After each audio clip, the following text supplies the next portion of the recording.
And now, without further ado, I'd like to introduce our presentation and our wonderful speaker. The course is called Psychological Science Meets the World of Faith.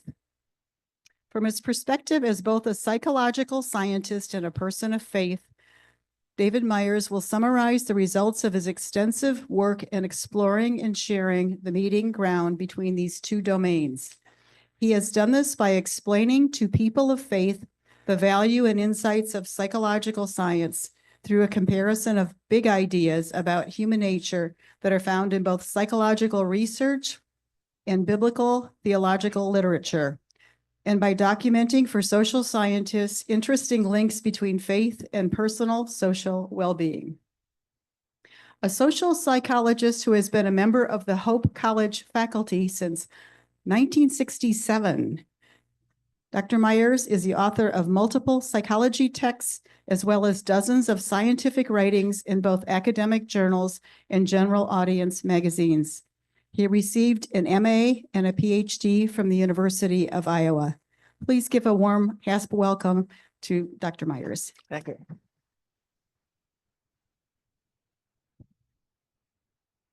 Thank you so much. And it's a real fun time for me to be here again at HASP. I think this is my third time in the last year, and to look out and see so many friends among you all.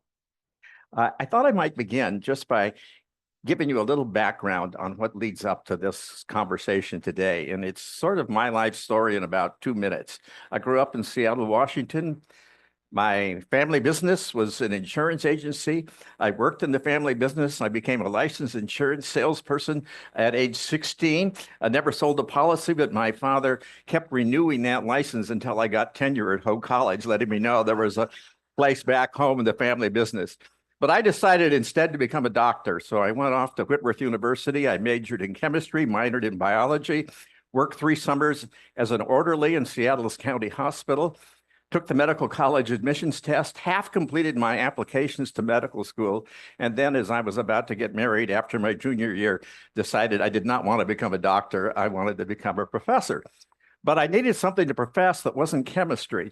And I thought back to the one psychology class I had had in my first 3 years and how much I enjoyed that. And almost on a lark, I decided to go into the field of psychology. And on the strength of my science background, was fortunate to be admitted to the University of Iowa.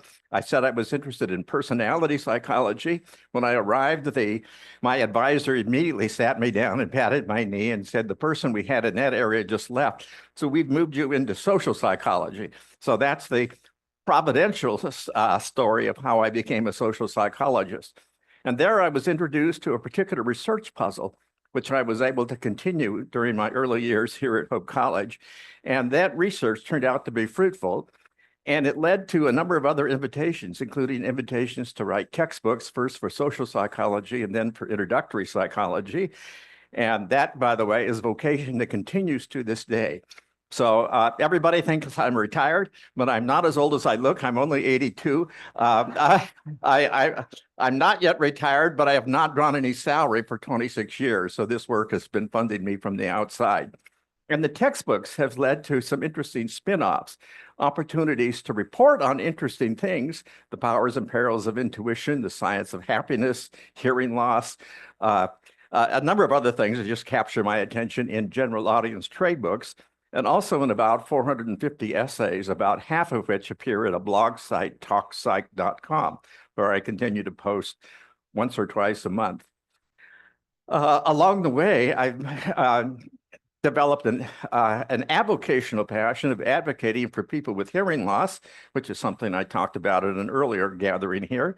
And I've been privileged to be a trustee of a couple of foundations for about 18 years, trustee of the John Templeton Foundations, multi-billion-dollar foundations, and of our smaller family foundation, which receives all the royalties from my trade books. Those royalties are modest, and for my introductory psych books, which has not so modest royalties, shall we say. And along the way, I also, as a person of faith, was interested in asking, how does my discipline, psychological science, connect to my faith? And so that's really the little niche of my career that we're going to look at here in the next hour. And by the way, All these topics during the question and answer period are subject to questions. If you have curiosity about any of this, feel free to ask. So to give you a quick overview about what we could talk about, but most of which we don't have time to talk about today, I've identified some ways in which one can relate psychological science to religious belief and faith. Not on today's menu are things like, how does one's faith-inspired values influence what one chooses to study or how one chooses to practice if you're a clinician? Or how might we take the lessons of psychological science and apply them to the life of the church in pastoral counseling, in enabling pastors to deliver more memorable and persuasive messages, for example? Or what about the relationship of religious engagement to prejudice? Is there a psychology of prayer? I've written a book on the psychology of sexual orientation and the case for gay marriage. All those are really interesting topics, but I thought we'd limit ourselves to these topics today. First, what I call the hors d'oeuvres. Just very briefly, I'm going to reflect with you on what it is about religious faith that motivates doing science per se, including psychological science, and why, not in spite of being a person of faith, but because I'm a person of faith, I'm also a skeptic about a lot of things in the world. Secondly, I just give you a few morsels of big ideas in psychological science that correspond rather neatly with some big ideas about human nature in biblical and theological literatures. And then I just have a little observation about the implications of a psychology of religion. That's a whole field in itself, which I'm not really talking about today. We have a psychology of sleep, psychology of hunger, psychology of language, psychology of religion that tries to, if you will, deconstruct and understand the religious impulse and what predicts it. And if you succeed at that, does it serve to debunk the authenticity of religion? That's a question I'd like to look at. Those are the hors d'oeuvres. But the main question of the day, on which I'll spend most time, is this: is religious engagement associated more with human flourishing, with pro-social action, with good things happening? Or is it associated more with guilt, repression, antisocial behavior, hostility, animosities, and so forth? That's a question that's much debated, and there's some really interesting data, some of which seems to present a simple picture, and I'll offer that, but then it gets a little kind of curious. And I think you're going to find this, well, at least if you're a little bit geeky like I am, kind of cool, but hang around. So here we go. I want to just start by looking at the significance of religious faith for doing science. Hope College, historically, its strongest departments have been in the sciences. We have like 170 students working full-time in research in the summer. We have enormous science departments for a small college. And there's actually a long history of why that is, why places of faith are so supportive of science. And I think of it as the religious mandate for science. And it's really very simple. It goes like this. If you're a theist, there's two things you believe. Number one, that there is a God, and number two, that it's not you, and it's not me. And if you believe those two things, then it follows that we should hold our own untested beliefs tentatively, mindful of our fallibility, and assess others' ideas with open-minded skepticism. What do you mean? How do you know? What's the evidence supporting what you're saying? And when appropriate, we should use observation and experimentation to winnow error from truth. That all comes from our assumption, if you will, of our theism. And in fact, one can find the glimpses of this in the scriptures.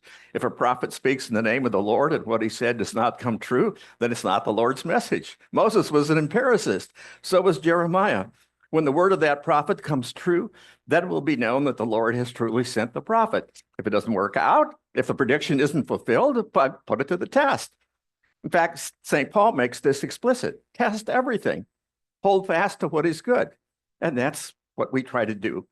And my own religious heritage and that of some of you, reformed and ever reforming.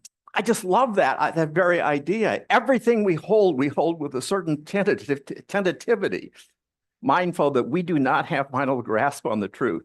And so we're always asking questions, always probing, always testing with the evidence, ever reforming in our own thinking. And indeed, that kind of thinking was at the ground of today's modern science. In the 17th century, Bacon, Galileo, Kepler, Pascal, Newton, all these people wondered how God did it. They were deeply religious people that felt a calling to love God with their minds by exploring not just the book of God's word, but the book of God's words, the creation around them, without any ultimate allegiance to any human authority or interpretation. And that's why let the chips fall where they may when it comes to the question of, does religious engagement promote or undermine human flourishing? See what the evidence is. And whatever it is, if it seems to be the truth, that's what we'll embrace. And I sometimes say in authoring textbooks, I mean, my overriding mission is to try to discern and give witness to truth. And if that's uncomfortable sometimes for some of my readers, as I've been explaining in conversation with my editors recently, so be it. That is our purpose. Okay, so that little point, that little hors d'oeuvre is simply that faith not only allows scientific scrutiny, it mandates it, it motivates it, it empowers it. Now, I just want to say a few things about the understanding of human nature that has emerged from particularly my end of psychology, social psychology, and kind of biblical and theological understandings of human nature. So I want to ask, if we look at human nature from the perspective of psychological science and of faith, is there some congeniality, some integrated understanding we can arrive at? So here's an example. And the first example comes from the social psychological literature on the reciprocity between attitudes and behavior. So we have a whole field of studies of the psychology of persuasion, how you can change people by changing how they think, their attitudes about people of a different race or the environment or whatever, assuming that will then influence their behavior. And to some extent it does, but it turns out that the reverse is equally true, that we're as likely to act ourselves into a way of thinking as we are to think ourselves into a way of acting. Attitudes often follow behavior. So during the 1960s, when we passed desegregation laws and the Supreme Court made a school desegregation decision and we started acting in a more desegregated fashion in the United States, attitudes then changed thereafter to follow the changed behavior. And it turns out that there's a whole realm of discourse that's very much like this in the theological world. Faith engenders action. Think of Paul on the Damascus Road having a change of mind, and that then leads to a new set of behaviors. But it's also true, according to Bonhoeffer and others, that the way to gain faith is to act as if you believe, to behave obediently, if you will. And the emerging church model kind of has this alternative to the traditional church model, which is you start by believing, and then that leads to behaving and belonging. But it can work the other way around as well.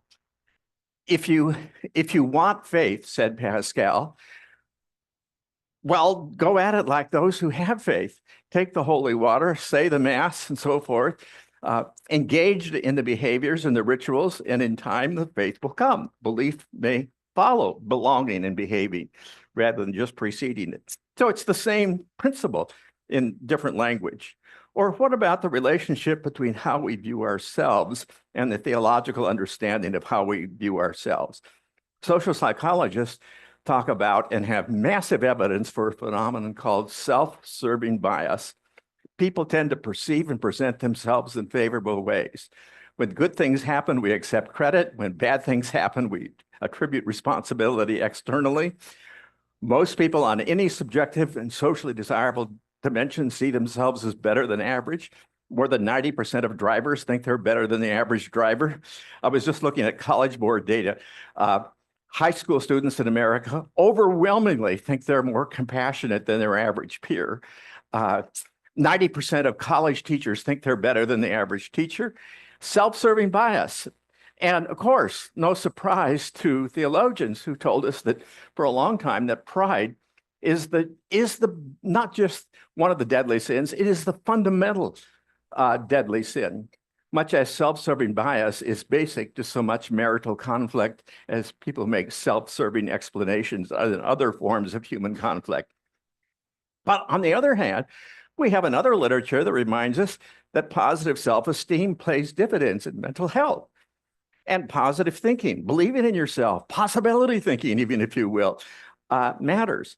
And that sort of roughly, crudely corresponds to the theological idea that self-acceptance by experiencing God's grace, God's unconditional affirmation of who we are, is a thing worth doing. Or another pair of big ideas has to do with the relationship of brain and mind. So cognitive neuroscience today has a lot of pretty persuasive evidence that mind emerges from brain. It doesn't exist separate from brain. And therefore, when the brain dies, the person dies. Cognition dies. That's the end. And we can talk about near-death experiences or anything like that if you want. But like, that's it. And at the same time, we have the theological idea that we are bodies alive. We are embodied creatures. Nephesh is the Old Testament language for describing this embodied creature that we are. Death is real. It's the great enemy. And the Christian hope of Easter that we'll be celebrating, many of us in the coming weeks, is not of an immortal soul that leaves the body, but it's of a different kind of life after death, just as mind-blowing, if you will, resurrection. Psalm says, when they breathe their last, they return to earth, and in that day their thoughts perish. That's the end. When I die, my obituary will not say that I've passed away. I've died. I'm dead. Now, there may be hope for something beyond, but that's it.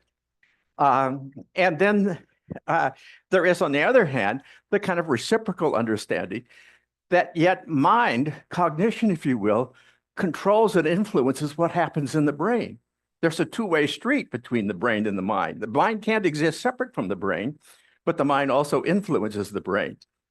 And theological world will remind us that we're more than just bodies. We're created for spiritual relationship. And then there's the whole area of, how smart are we as human creatures? And in some ways, our cognition is absolutely awesome. I mean, you think about what's happening right now. I'm standing here shooting pulsating air molecules through space. Your auditory system is receiving those as vibrations against your eardrum, which pulsates and sends fluid-filled waves down your cochlea, which triggers the hair cells to send impulses up the auditory nerve to your auditory cortex, and your brain allows my meaning to be wirelessly transferred into your mind. And that's just like the beginning of the amazing human capacities that we have. We are made in God's image, imago Dei. But at the same time, we have a whole lot of stuff, and I've written a book on the powers and perils of intuition. It's more about the perils than the powers. To err is human. We are very fallible creatures. And that is certainly is part of the biblical image of human nature too. We are finite creatures, as we said at the beginning. We are not God. And finally, just the last example is the kind of the interplay between our social and our personal control of our lives. My discipline, social psychology, emphasizes the power of the social situations. We are the creatures of our social worlds. Abraham Lincoln had the idea when saying of Southerners, they are just what we would be in their situation. And yet at the same time, we are the creators of the very social worlds that influence us.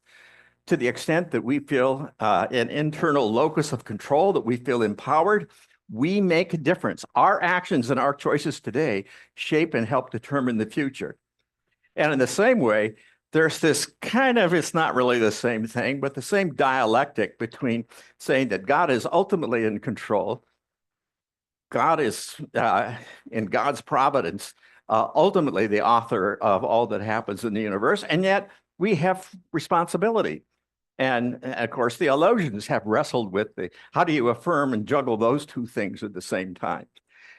Okay, those are that's my second hors d'oeuvre. And my last one, more briefly, pertains to the field of the psychology of religion. So let's say that the psychology of religion is completely successful and we can explain the religious impulse. If you're a religious person, we could have a complete scientific explanation of why you believe what you believe based on evolutionary understandings, on behavior genetics, neuroscience, how the brain produces religious cognition, social cultural influences. If we're completely successful, will we have explained religion away? Well, I mean, there's attempts to do that. Articles and studies on how your brain creates God, for example.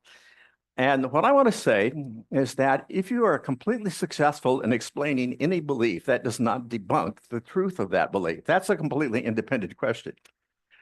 Some people in our community believe that Donald Trump was going to be a better president. Some people believe Kamala Harris was going to be a better president. If we had a complete explanation of why they both believe what they believe, that tells us nothing about who's right. That's just a different question.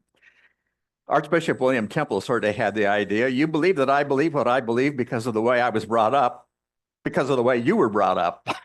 I mean, we can play this game going both ways. And in fact, that's kind of what I want to suggest. Let's turn this around. How about instead of having a psychology of religion, we attempt to construct a psychology of atheism, of unbelief? If that were completely successful, would that debunk atheism as a credible alternative? There are, by the way, actual attempts to create a psychology of unbelief. There's a unit at Cambridge University investigating atheism, studying the psychology of atheism. There are articles on the origins of religious disbelief. If that science is completely successful, will we have debunked atheism? No, not for a minute. But by the way, with tongue partly in cheek, I just kind of had a little go at this, tried to explain some of the socio-cultural predictors of atheism. So, for example, I looked at the maleness and paleness uh, of atheism as reflected in some of his organs, such as the Skeptical Inquirer, where the pantheon of skeptics for the in 1 year, the greatest skeptics of all time are 27 male and 0 female. The Prometheus Books publishes books of atheism and skepticism. And I counted in his catalog 1 year, and the authors were 98 male and 4 female. The Skeptics Society did a survey of their members, and I noticed that 4 and 5 respondents were male. Pew has surveyed people's beliefs and found that 2/3 of atheists are males.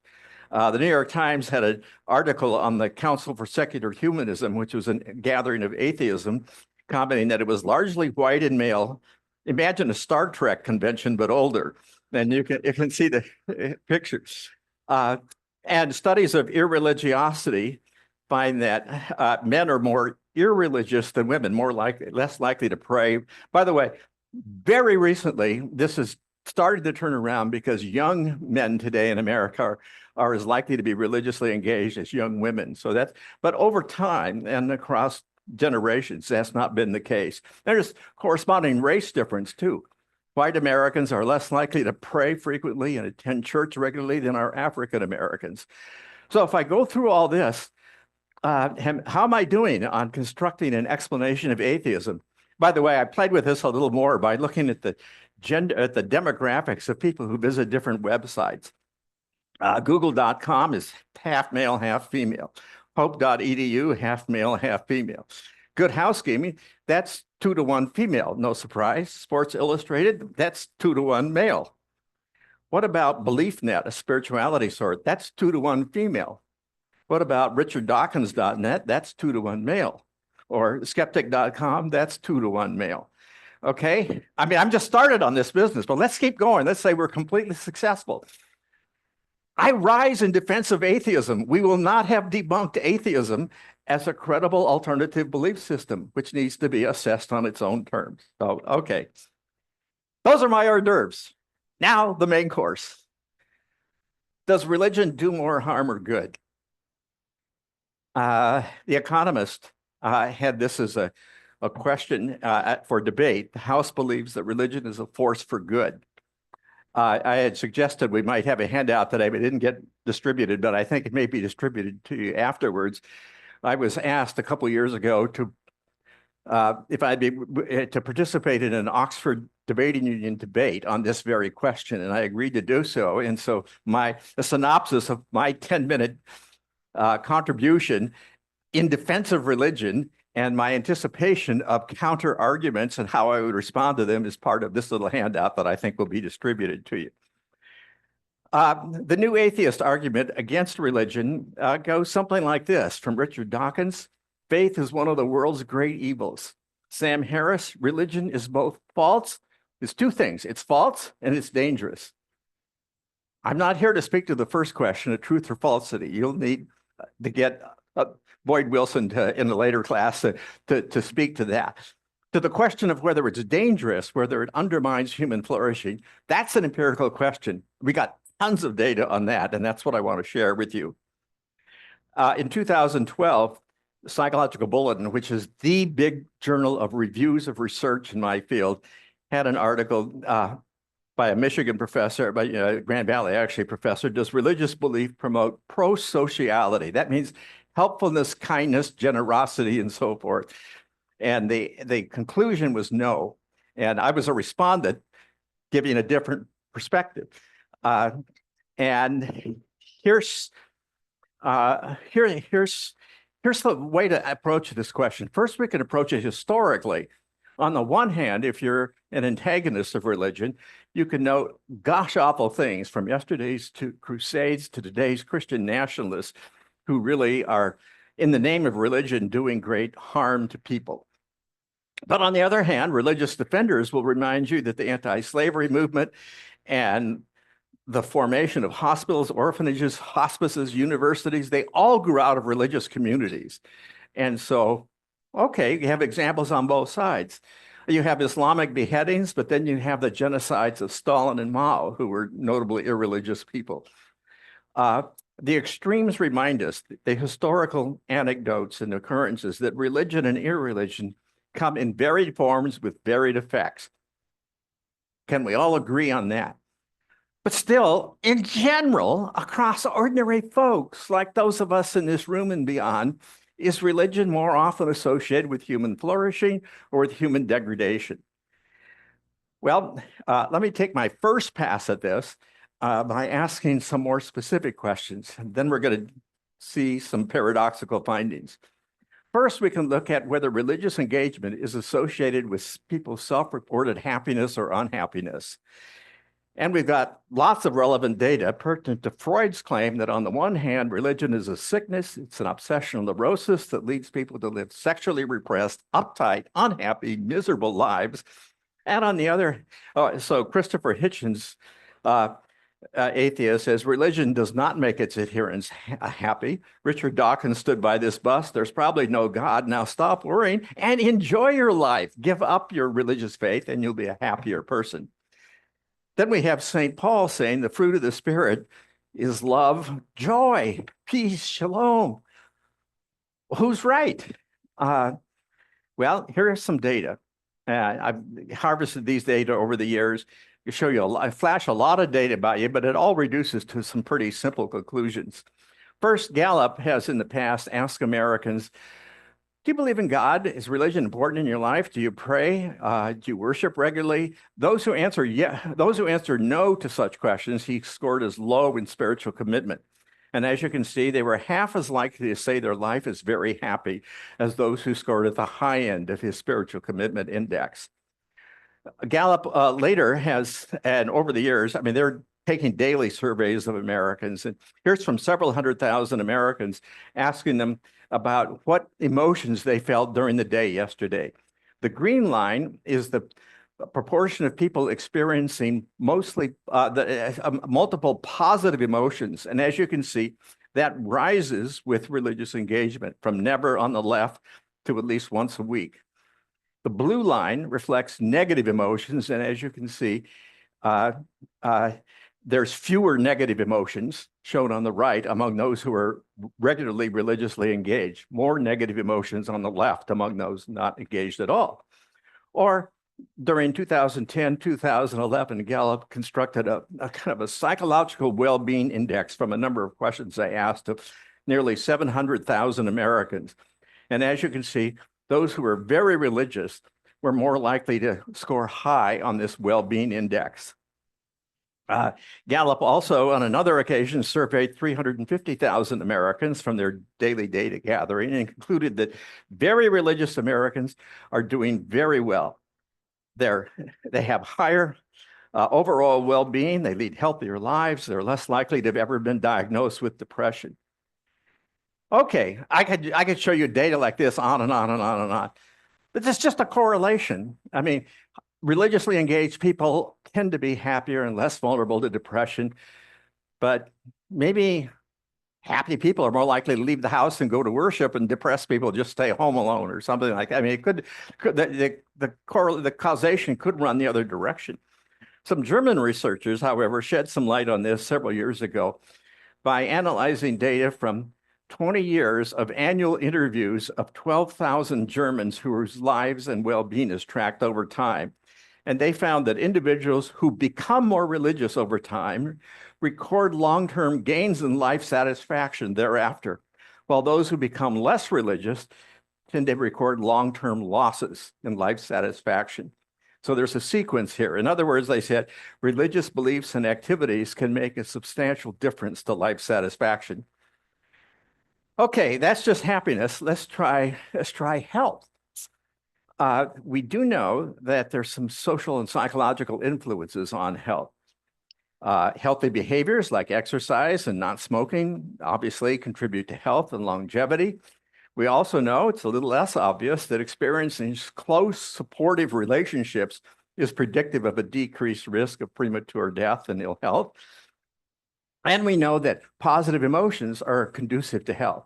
Being angry or depressed is conducive to a higher risk of cardiovascular disease. It impacts immune functioning and ultimately predicts a premature death rate. So given that we know that religious engagement is in fact associated with less smoking, less heavy drinking, and engages one in supportive communities, faith communities, and as we've seen is conducive to positive emotions, might we therefore expect that it would also be associated with better health? And in fact, we have a lot of evidence that it is in fact associated with better health. Here's data from more than 5,000 Californians who were followed over 28 years. And what this is showing is the relative risk of dying to what's normal. And you can, the blue and the orange isn't indicating hope colors here. It's coincidentally, the researchers use hope colors for this. But you can see that, for example, people who don't smoke have about a 60% chance of dying compared to the norm. They have about a 40% reduced risk of dying during that 28-year period.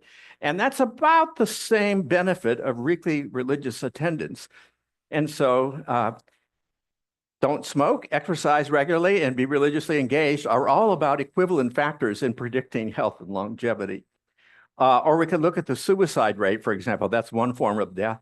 Among 90,000 women in the long-term nurses study. And as you can see, those who are never religiously engaged on the left bar there, whether Catholic or Protestant, have about 3 times the likelihood of committing suicide during that time period as those who are engaged weekly or more often.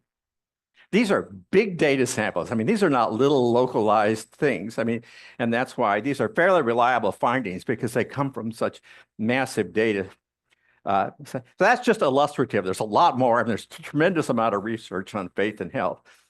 What about faith and pro-social behavior, helping behaviors?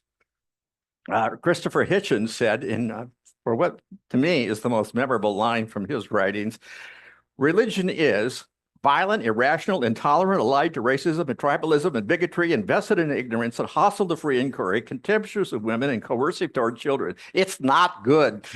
But then you have evolutionary psychologists, most of them atheists, saying, well, hold it, religion does foster morality and social cohesion and group survival. So there's reason to expect that it would have some pro-social consequences, even if it's completely false. It's a useful myth, according to the evolutionary psychologists. We do have, again, lots of data. I'm going to show you some actual data, but just take my word for it that actively religious people are much less often juvenile delinquents. They're less likely to abuse drugs and alcohol. And in surveys in Europe, in their values, they're less hedonistic, less self-oriented than our non-religious, religiously unengaged people. But what about actual behavior when it comes to contributing money or volunteering time? Again, we got lots of data. Back to Gallup and his spiritual commitment index, we see that people who are highly spiritually committed are about twice as likely, or were at the time this research was done nationally, to report volunteering among the poor, the infirm, or the elderly, compared to those who are religiously disengaged on the left. Robert Putnam, in his American Grace, he's the Harvard public policy researcher working with David Campbell, a Notre Dame sociologist, notes that religious Americans are 3 times more likely to be involved in the community, not just in their own faith communities, but in voluntary associations, attending public meetings, donating to the Holland Zealand Community Foundation or whatever it is locally. And they argue that that link is causal because attenders become more engaged after they begin religious attendance. There's a sequence effect here.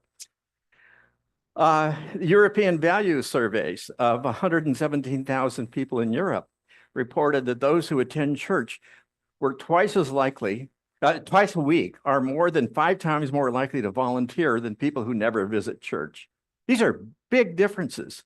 And this is really impressive data. These come from Gallup surveys across 140 countries, averaging about 2,000 people per country. So we're talking about approximately 300,000 people represented here.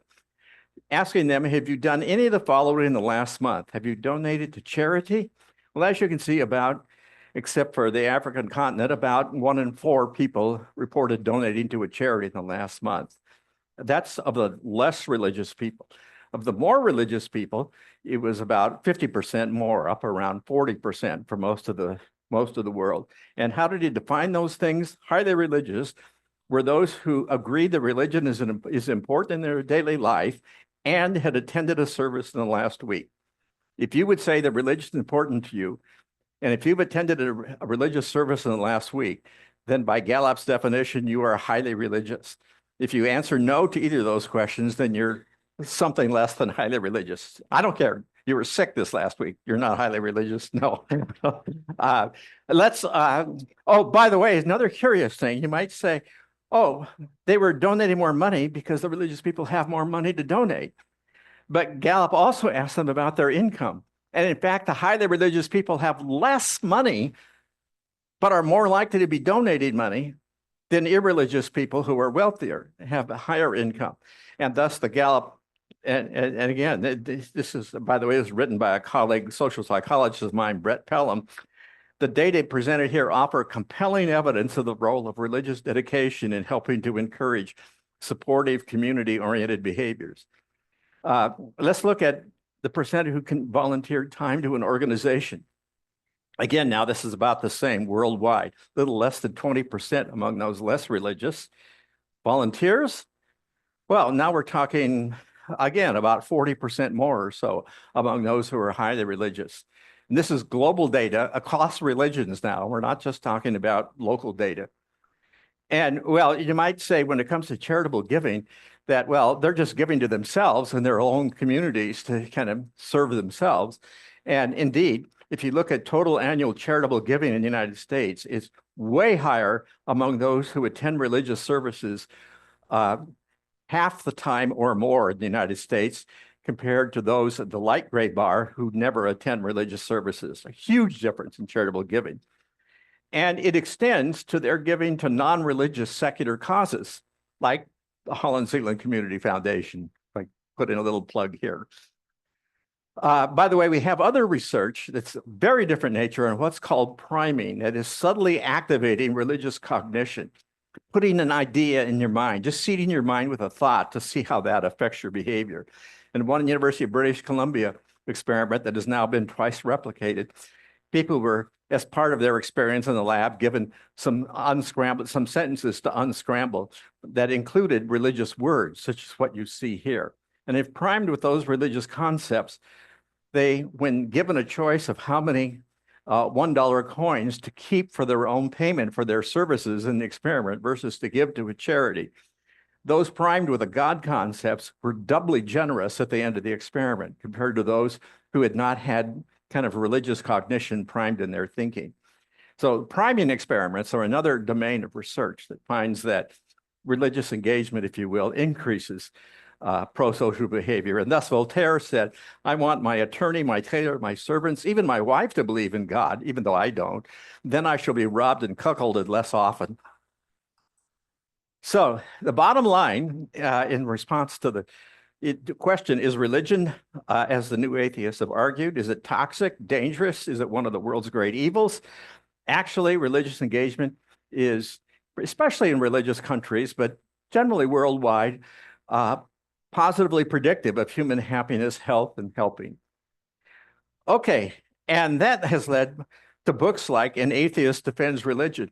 Looking at that title, I was reminded my colleague, social psychologist John Haidt, who some of you know from his book, The Righteous Mind, or the more recent book, The Anxious Generation, about teens and technology and their depression risk, once suggested to me that he and I should go on a speaking tour together, because he's an atheist and I'm a believer, but we both are persuaded by the data that religion is a positive force in human lives.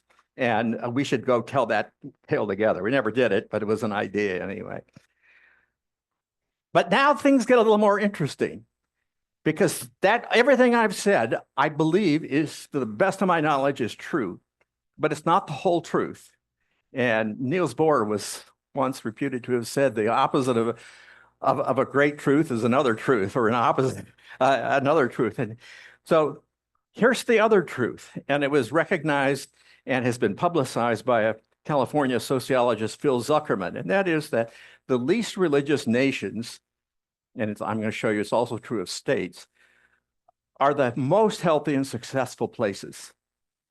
Let me diagrammatically show in advance what I'm going to demonstrate for you with real data.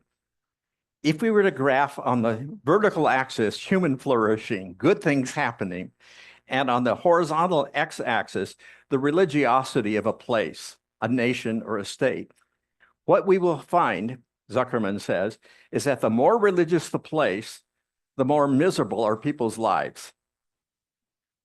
And at the same time, I will show you, if we ask on the very same data variables, if we compare more and less religious individuals, we will find that the more religious the individual, the more flourishing is their life. Okay, and I call this the religious engagement paradox. It's not the only such paradox, and I'll show you some other examples of this collective versus individual data difference. But what you're about to see is data showing that religious engagement correlates negatively with well-being across places, like states or countries, and positively, as I've already shown you, across individuals. In other words, irreligious places, secular places, and religious individuals are flourishing. And indeed, Zuckerman's right. People in religious countries and highly religious states are less satisfied with their lives. They die sooner, they smoke more, they commit more crime, they have more teen births. Name any gosh awful thing you want. And we'll search for the data, and I predict we'll find that confirmed. So let me give you some examples. First, let's go back to the Gallup World Poll. I harvested data from 2006 to 2008 in collaboration with some University of Illinois colleagues.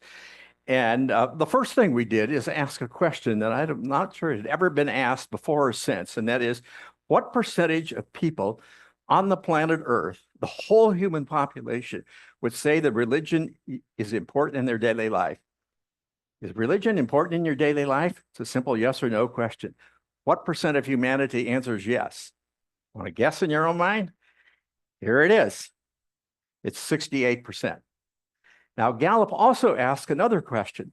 It's called the well-being ladder. Gallup has asked this many times. If 0 is the worst life you can imagine, and 10 is the best possible life you can imagine, where is your life on that 10-rung ladder? Okay, now I'm going to show you data from, I think it's 157 countries. Each blue dot is a nation, showing you the association between the religiosity of the nation and the life satisfaction of its people. And here you are. And it ranges from, in the upper left, Denmark, the happiest place on earth, where 20% of people say religion is very important to them, to Togo in West Africa, the most miserable place on earth at the time this was done, where 80% of people say religion is very important to them. United States is right at the norm in terms of religiosity worldwide, but is a happier, more satisfied place than the average country. We're looking at a minus 0.52 correlation across, there it is, 152 countries. Okay? That's a fact. But this next thing is a fact too. By the way, the same religious engagement paradox occurs across American states. And now here are data that I aggregated for this 2012 kind of response to this review in our professional literature. Gallup gives us data on the religious attendance rates of all 50 states in the United States. Gallup also has calibrated the emotional health or well-being of people in each of the 50 states. And so here you go. The blue dots there are 50 blue dots there, and you're looking at a modest negative correlation. That is, the higher the religious attendance rate of a state, the lower is the emotional well-being of people in that state. That's a fact. But this is also a fact. Here are data from 63,000 randomly sampled Americans over the last 50 years, asking this question: taking all things together, how would you say things are these days? Are you very happy, pretty happy, or not too happy? Here's the percent of very happy people as a function of religious attendance. And as you can see, it's a huge difference, ranging from 25% very happy Americans among those never attending religious services to 47% among those attending more than weekly. So that's a huge difference, and it's exactly the opposite direction from the aggregate collective state by state data. Let's try it again. I mean, by the way, once I started seeing this, then I started plugging in all sorts of variables to see what I'd find. Let's do life expectancy. That turns out to be a striking, strong negative correlation with the religiosity of a state. If you live in a highly religious state like Alabama or Mississippi, you're likely to die sooner than if you live in secular Vermont or Oregon. It's a strong negative correlation. That's a fact. But it's also a fact that highly religious Americans have a longer life expectancy than do people low in religiosity. So among people tracked over time in the National Health Interview Study, the life expectancy difference between never and more than weekly attenders is about the same as the difference between smokers and non-smokers, never smokers and regular smokers. And by the way, smoking is partly, it's accounting for that. And speaking of smoking, let's look at these data. There's a modest positive correlation between the religiosity of a state and the smoking rate in that state, with Utah, Mormon Utah, being an outlier, as you could see, highly religious but low in smoking. But generally, highly religious states have higher smoking rates. Kind of surprised you, but that's the truth. And yet, and by the way, we can see this if we look at particular states. The West Coast states all are lower in religious adherence than the states of the South, and they all have lower smoking rates than the states of the South. So the secular West Coast states are healthier places. Show me more religiosity and I'll show you higher smoking, except that when you compare the smoking rate of individuals in the United States, you find that people who are attending church or synagogue or mosque regularly are much less likely to smoke than people who never attend. Whoa! Now this is, I mean, if you're a geek type, this is really getting fun. I mean, these data are so consistent, and And they're so kind of paradoxical. How could all these things be true at the same time? Let's try it again. Let's try crime rate. Crime rate is higher in highly religious states than in less religious states. And yet, if we, and again, if we look at the states of the West Coast and the states of the South, we see states of the West Coast are all more secular, lower rates of religious attendance, and lower crime rates than the religious South, which has higher crime rates. But if we look at the arrest rate across religiosity, we see that people who never attend religious services have been much more likely to be arrested than people who are actively religious. Okay, what have I shown you? There's a negative correlation between the religiosity of a place and human flourishing. The religion antagonist sociologist Zuckerman is right. But I've also shown you that across individuals, religiosity is associated with good things. We get two different conclusions.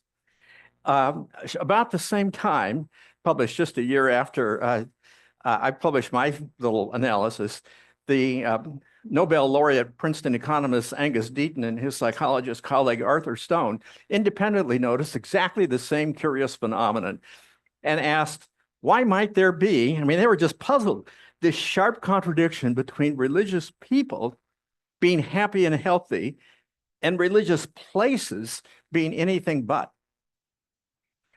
Ed Diener, world's great happiness researcher, and one of his graduate students and I offered at least a partial answer, resolution to this paradox. It turns out, if we go back, that the highly religious places, like the states of the South, also tend to be low-income places. So when you compare the highly religious and less religious states, you're also comparing low and high-income places. So what if we statistically extracted, because income is associated with some of this dysfunctionality, what if we statistically extracted the effect of income?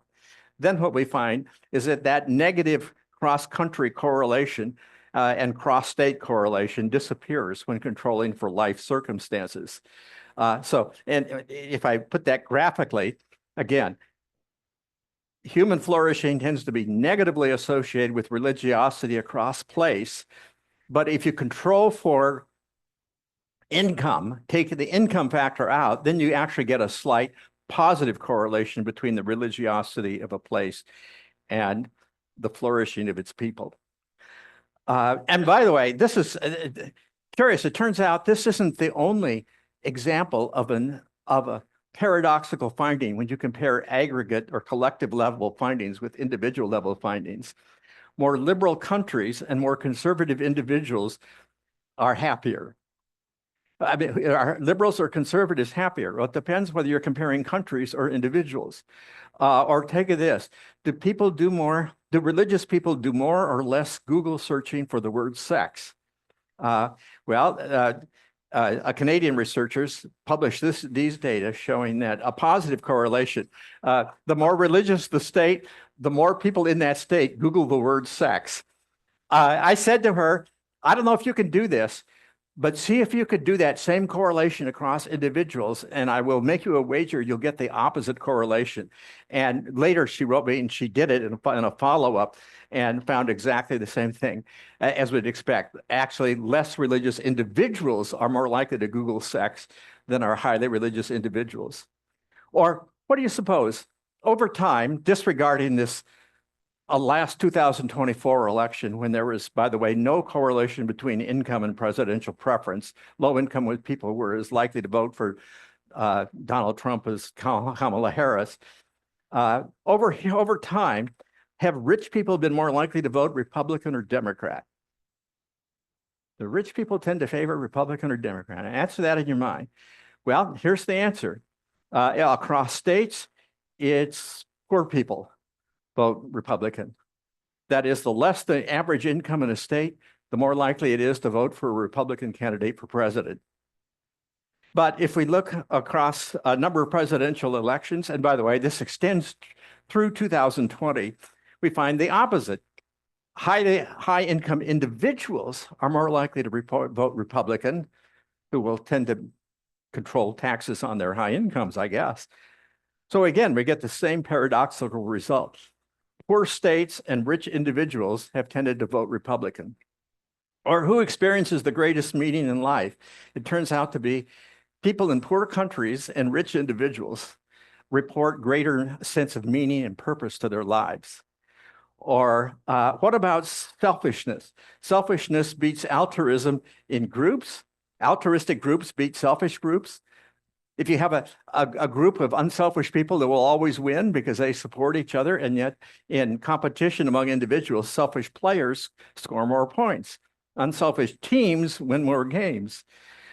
Think of that as a basketball analogy, I guess.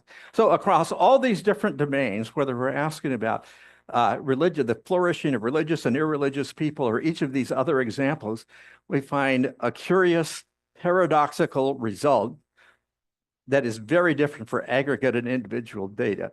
And this was recognized some 70 years ago, I discovered after the fact, by a sociologist who noted that in ecological correlation, that means a collective correlation at the level of state or country, is almost certainly not equal to its individual correlation. And the lesson we can take from this is that how we ask the question, whether we use aggregate or individual data, can radically change the answer. So beware, partists on both sides can pick their data to make their point. If you want to make religion look bad, compare countries, compare states. If you want to make religion look good, compare individuals. So, last thing, which really matters the most? Which tells the truer picture? Which gives you the best clue as to whether people of wealth are more likely to vote Republican or Democrat? I would come down on the side, but this is subject to conversation, of the individual. That's where the rubber meets the road. That's where life is lived. And given that the data are so overwhelming that highly engaged, religiously engaged individuals tend to be more generous, healthier, happier, and so forth. Well, that seems to me to be kind of interesting and at least worth explaining. And so I thought I might just pause here. I'm almost done and I could finish in the next 5 minutes. But before I offer you some explanations of that positive correlation between religious engagement and human flourishing, that is human health, happiness, and generosity, what do you think explains that correlation? Why is it that people who are active in faith communities are likely to self-report being happier and to live longer and to be more generous? And there's a couple of mics in the room, and I'd just be curious to hear, play social scientist. What accounts for that? What can help explain that? So we have up here in the front. Oh, okay, we got. Maybe being something part that's greater, much greater than yourself. Okay, being attached to, not just focused on oneself, but on something transcended. That's exactly what I was going to say. A brilliant mind, think alike. It's beyond the self. And when you have only yourself, you become selfish and less generous, less happy. A person who is looking above or beyond Right, to God or others right. is going to be happier because Sure. that's the order of creation. So one of the marks of depression is intense self-focus. And people who are not depressed are much less likely to be intensely self-focused. Other ideas, these are great. Hey, up here.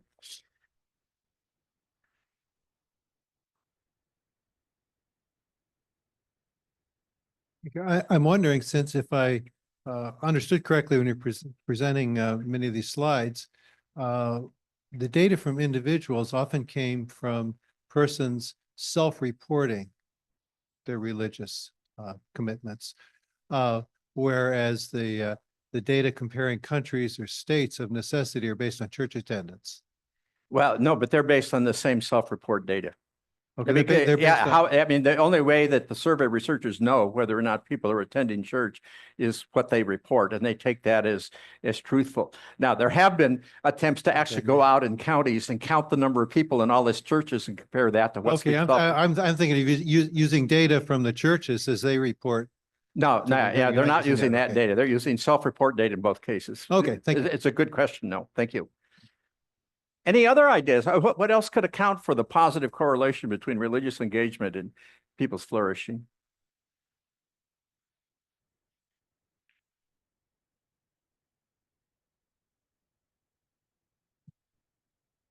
I'm curious for the individual versus the corporate happiness and so on. If churches are more internally focused, Mm, if they're concerned about their own happiness and well-being, how much Difference. extends beyond. that would For make, example, they might have very high self-esteem, but put down LGBTQ or something Right. like that. So it could factor right. somewhat. Yeah, and so that raised the whole question about, I mean, we're glossing over tremendous diversity among churches across denominations, across, whether they're Pentecostal or cerebral, whether they're, judgmental or grace-filled, as in your example. And so we're averaging across all that. But that's a very good point. And we have a Zoom commentator. Yeah, Peter comments that another reason could be that most religions challenge adherents to take care of the poor and marginalized. Right. And so maybe if they're taking care of their people, there's and we had another comment up here. Contentment. Contentment. Oh, contentment. Contentment. Most Right. Christians I know are content Yes. with their life. Yes. And maybe, okay, that's good. Okay, let's look at some of the ideas that social scientists have offered to explain this. And one I've kind of referred to as we've gone along, and that is social support. There are some 300,000 local faith communities in North America, each of which is a support network for their actively engaged people who are there for one another. If there's a hard time that comes in your life and you're part of that support network, they will be there for you just as you've probably been there for them. And so maybe what we're dealing with is a social support variable. And that's one reason, by the way, the evolutionary psychologists have expected that religion would have positive consequences because it's a social support system. Another thing is impulse control, a motivation to regulate and control one's own behavior. We know that religiosity, according to another one of these scientific reviews of literature, is associated with a number of positive variables, such as you see here. It turns out that self-control, the ability to regulate your own impulses, is exactly in the same way associated with those variables, and that religiosity is predictive of or encouraging of self-control and impulse control. So that's another possibility. And then another thing that was mentioned early on here in our conversation is the sense of meaning and purpose, that taking one's eyes off oneself to something more transcendent, something worth living and dying for that's greater than self. Maybe that's associated with well-being. Certainly it's associated with religiosity. Or maybe since self-esteem is predictive of mental health, if people experience grace, if they feel ultimately accepted by what they take to be the ultimate thing in this universe, maybe it's easier for them to accept their own failings and failures and to embrace themselves as they are. And this comes back again to a focus beyond self, being predictive of a focus on self is predictive of a depressive tendency. A focus beyond self, on others, on things greater than self is predictive of mental health. And finally, there's research on what's called terror management, and it's how people cope with the awareness of their own impending death. So many of us here are older adults, and we're mindful that the years before us are many fewer than the years behind us, and of our own mortality. If you believe that in the end, the ultimate end, all shall be well, and all shall be well, and all manner of things shall be well, does that help you cope with contentment, as was said, in the here and now, in the short term? Those are some of the ideas that have been offered to account for that positive correlation. So what have we seen? We've seen that religion has had historically both perverse and beneficial associations, that irreligious countries and states are flourishing. Although, and that's when you don't control for income and educational level. When you control for that, then you change the result. What we find across quite consistently across individuals is that religious engagement correlates with lots of good things: happiness, health, altruism, civility, and other things I haven't mentioned, marital stability, freedom from teen pregnancy, and so forth.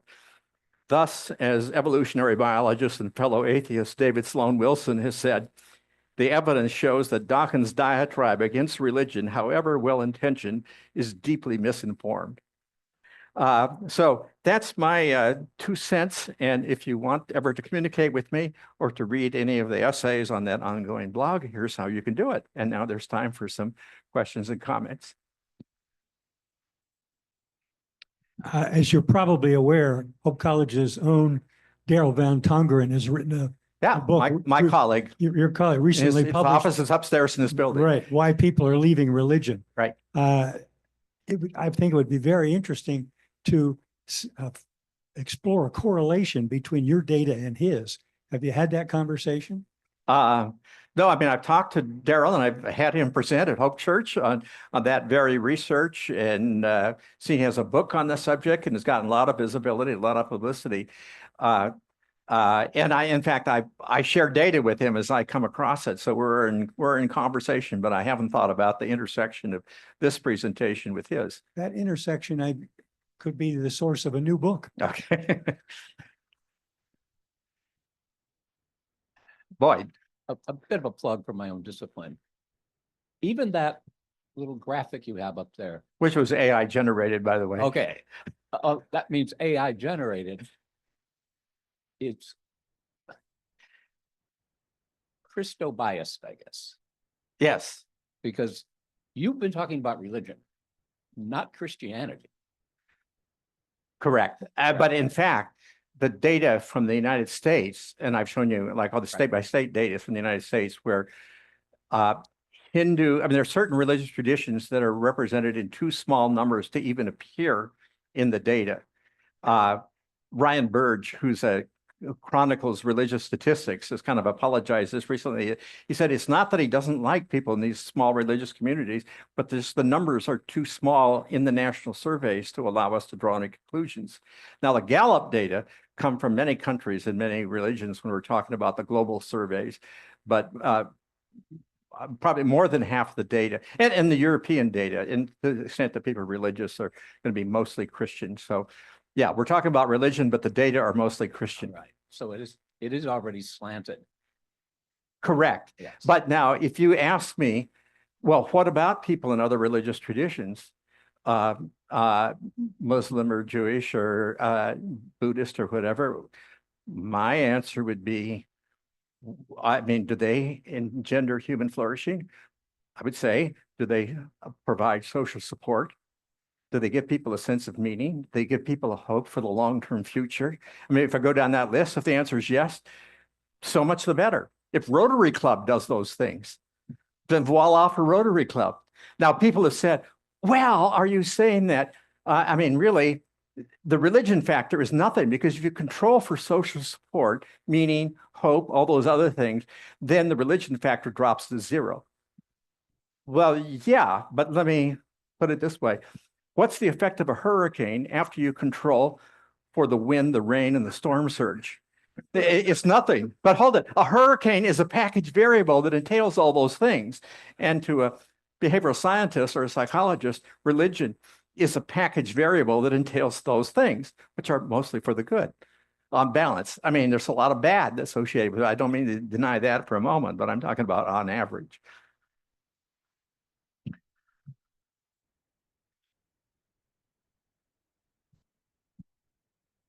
On this paradox of the individual versus the collective, it seems to me that religious groups tend to provide a set of values and definitions of what is success, definitions of what you should do, that make it much easier for a person to feel satisfied and happy.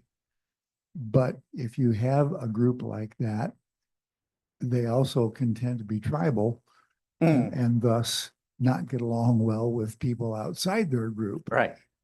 Is it possible that some piece of that difference might explain the differences between individual and collective results.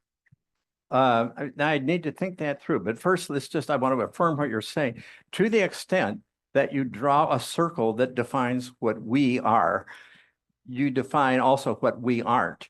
And so, I mean, the circle that defines us also defines them by contrast. And so there's always the danger that, you know, once we define who our people are, our people of faith or whatever in our tribe, that then we're less accepting and supportive of people outside that tribe. Now, who are they? Are they immigrants? Are they people that are served by U.S. aid? I mean, this has real political consequences, how we define that. And who is our neighbor? I hesitate to be political, but J.D. Vance recently had this kind of he's associated with hierarchy of kind of who's who and who deserves care. And it starts with me and then family, and this is in his faith tradition, and then others in his neighborhood, and then less than that, people in the world. And the Pope came back and said, that is not Catholicism. Catholicism, we are all children of God. We love everybody. And so that comes back to the question of what the theology is of the local church, whether it's parochially tribal or whether it's inclusive in its care for all children of God. Yes. I'm wondering if you have, I don't think you mentioned this in your presentation today. Have you ever had the opportunity to speak in a forum where you would be arguing, I guess would be the verb used, with a colleague of yours or someone you know, the relative merits of religion versus atheism? Right. Have you ever had that? No, opportunity? you may recall, I said at the beginning, I accepted an invitation to do just that in the Oxford Debating Union. And I think you're going to get, if you signed up for this, a copy of what I prepared to present there. And what I was doing is volunteering to go on a panel. I think there were going to be 4 of us, 2 on either side, to engage that very issue. So, and I would say in responding to that article in Psychological Bulletin, which was saying that religion is dysfunctional, it leads to antisocial behavior, I was saying, whoa, time out. You're comparing countries, but let's look at individuals, and we get a very different. So that would be another forum where I've kind of engaged. But then there are other people, again, atheists aren't necessarily hostile to religion. So the evolutionary psychologists and biologists like David Sloan Wilson, whom I quoted at the end, or my friend John Haidt, are atheists, but they're very supportive. They recognize the social value of religious communities for people's well-being. From online, Peg asked, what kind of correlations do you see with education? Correlations of education with religiosity. I believe that's. So highly educated people tend to be, and who tend to also become high income people, tend to be more self-sufficient and therefore less religious than do lower income, less educated people. I mean, that's just as a modest correlation. I mean, there are many deeply religious PhDs and many irreligious people who don't have a high school education, but as a correlation, income and education go together, and they tend to be negatively associated with religious engagement. Thank you for your presentation. Do you operationally define religion and faith in similar terms? If not, how do you operationally define religion and faith? Okay, I'd be interested in Boyd's question, how he defines religion, but I define, first of all, the word religion has as its word root, religio, which means to bind together. So to me, religion is a faith tradition that's passed across generations and experienced in community. Spirituality is separate from religion, because you can experience that individually, solo, by yourself in the woods or whatever. Religion, however, is spirituality practice in community and across a tradition. That's what it means to me. Now, how I've defined religion in this presentation, I keep using the words religious engagement. So sometimes is religion important yes or no. More often it's frequency of engagement from I just don't darken the door of a religious place to I'm faithfully engaged.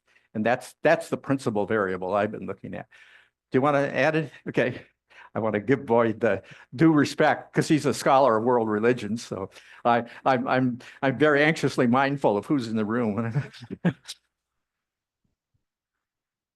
And by the way, here's an English professor and who we learned at Hope Church this past Sunday has a mind for history that just astonishes us all. So, Linda. Well, two things. Number one, Thomas More said the first duty of a Christian is to be cheerful. Okay. And you mentioned when you were introduced that you've recently had little discussions with your editors. What kind of a difficult discussion? Can you discuss a difficult discussion? What editor is entitled enough to challenge you? Right. So the primary editor of my introductory psychology book has been my editor for, I think, 37 years. I mean, so we are very close. I know all about her family and she knows mine. I mean, we adore each other and respect each other enormously, but enough so that occasionally we can disagree about something. So here's the issue. So I published an introductory psychology text that comes in various formats and lengths for different audiences. And in today's mega world, it deals with some topics that, for example, one liberal professor at a conservative Southern school said would cause problems for his students because we're dealing with, like, I had an example of Greta Thunberg as an example of the power of the lone individual to influence the group. Well, my editor wanted to take that out because some people in the MAGA world would find that offensive. Or I could give you other examples like this. And I was saying, what are we about here? I mean, what's our purpose? Our purpose is to discern and give witness to truth. And we don't want to offend people needlessly. And there were other examples where this had come up, where I've kind of conceded. My wife, Carol, thinks I shouldn't give an inch, but the overall, I mean, the editor reminded me we're mentioning climate change in 23 different places in the book. So it's there, Dave. So just relax. But, so that's the conversation we've been having back and forth. And I'm a little more for sticking to our guns. And in the past, this has come up in different contexts, and the publisher has been very supportive. So, for example, the state of Alabama some years ago decided that the AP version of my text, which is used for most high school AP classes, would not be funded in the state of Alabama because of its coverage of sexual orientation. And the publisher and I, we totally agree. We weren't going to change a thing. If the state of Alabama was also an issue in Texas, doesn't want the book, then that's fine. We need to do what we need to do to tell this true story. And so usually it's a very progressive publisher with very progressive DEI standards and everything, but they're really kind of scared about the MAGA world right now. And my editor, who herself is very progressive, is just very anxious about not offending anybody. And I'm a little less anxious about that, I guess. David, I would like to have your advice or opinion about a trend that I sense happening in the United States. Many of my friends and some of my children are wanting to advocate for the decency of humanity apart from referencing God. I am aware of say that again. They're wanting to. Pardon? It's just say again what you just said. They're wanting to advocate for humanity as the basis for respect, as over against respect for God. Okay. Is there a And so I am contradiction there? thinking of the communist movement that wanted to do away with God and ended up massacring 20 million people. All right. What is going to keep humanism from doing the very same thing in the next generation? What is the importance of God as over against putting humanity at the top of and respect for humanity? Right. So just a comment on either side. The New York Times columnist Ross Douthat has a new book that makes the case for religion and exactly, the importance of sustaining religious identity and religious belief, because if you go to an entirely secular culture, it's the outcomes are not all good.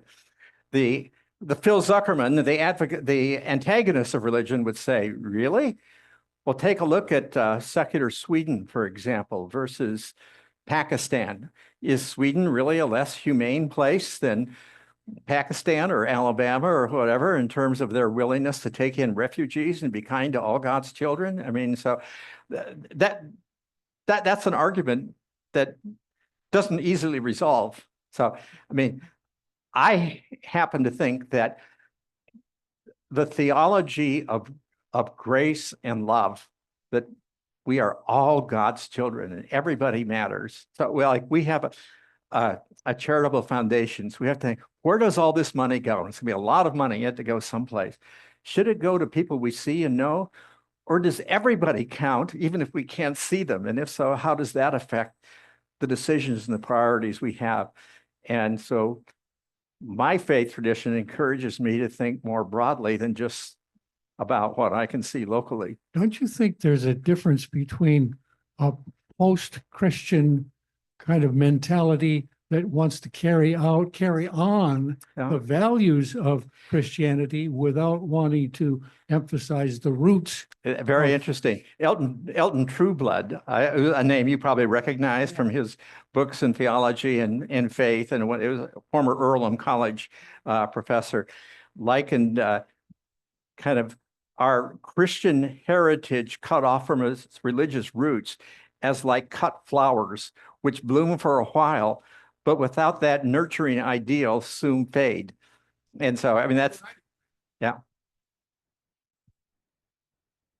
By the way, I'm really impressed today with one thing. Often at my age, I don't know about you, after lunch, I find myself getting kind of drowsy. And so I wondered whether there'd be people like me falling asleep in this room. And there hasn't been one, if you did it, I would have noticed there hasn't been one person dozing off today. So I'm so complimented.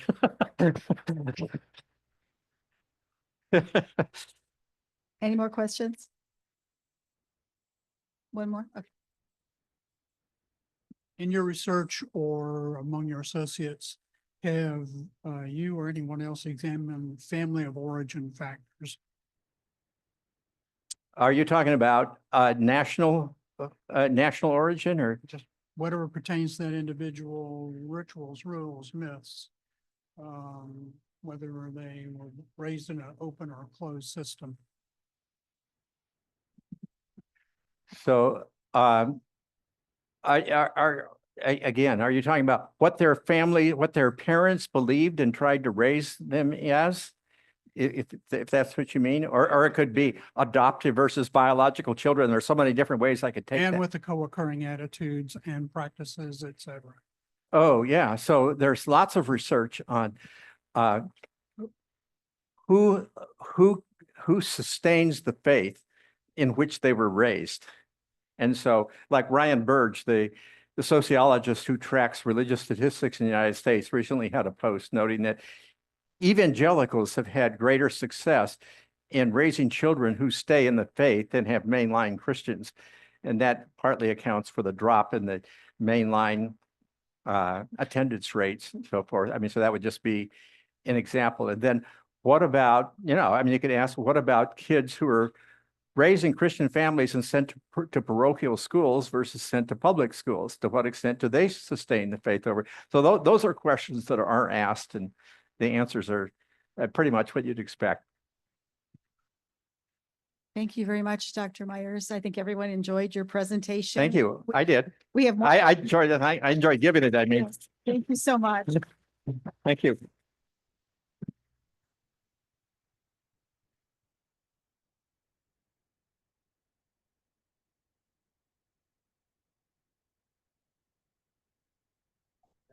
Enjoyed your presentation Oh, thank you.